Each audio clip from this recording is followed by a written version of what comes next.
حضرت علی بن معبد رحمۃ اللہ علیہ ایک محدث ہیں، خود اپنے بارے میں خود فرما رہے ہیں کہ میں ایک مکان میں رہتا تھا اور کرائے سے رہتا تھا۔ مکان جس میں رہ رہا ہوں وہ کرائے کا ہے، اور میں نے کچھ لکھا، اس کو خشک کرنے کے واسطے، یعنی لکھے ہوئے کو مٹانے کے لیے، سکھانے کے لیے مجھے مٹی کی ضرورت ہوئی، اور دیوار جو تھی جس مکان میں رہ رہا کچی تھی۔ اب دل میں خیال آیا کہ اس کچی دیوار سے مٹی لے کر کار پر ڈال دوں، اس تہری پر ڈال دوں۔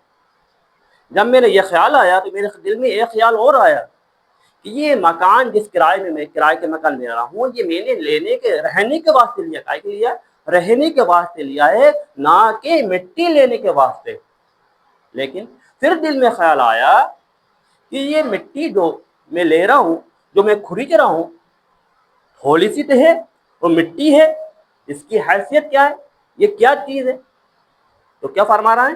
اس مٹی کو میں نے لیا اور کھریچ لیا۔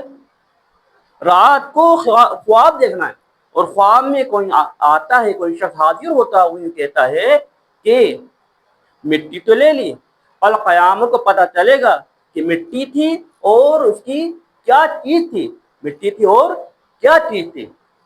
تو آپ ذرا غور کرو، فکر کرو، اور اس سے یہ عبرت حاصل کرو کہ ہم تو یہ چاہ رہے ہیں، یہ تو مٹی کا مسئلہ ہے، ہم تو یہ چاہ رہے ہیں کہ ہم تو پورا کا پورا مکان ہی ہڑپ لیں، اور آس پڑوس میں رہنے والے کیا چاہ رہے ہیں؟ ہم تو پوری گلی ہی ہڑپ لیں، پوری گلی ہی ہڑپ لیں۔ ہاں، اب یہ کب پتہ چلے گا؟ دنیا میں تو کر لو، لیکن پتہ کب چلنے والا ہے؟ جب آخرت کے میدان کے اندر اللہ کے یہاں پیشی ہو رہی ہوگی، اللہ کے یہاں سوال جواب ہو رہے ہوں گے، تب پتہ چلے گا کہ کسی کی چیز کو ہڑپنا، کسی کی چیز کو خریدنا، اور کسی کو ایذا پہنچانا، کسی کو تکلیف پہنچانا، اور اپنی طاقت کے نشے میں اور اپنے مال و دولت کے نشے میں ہم جو چاہے کر گزرے، لیکن کل پچھتانا پڑے گا۔ کہاں پر؟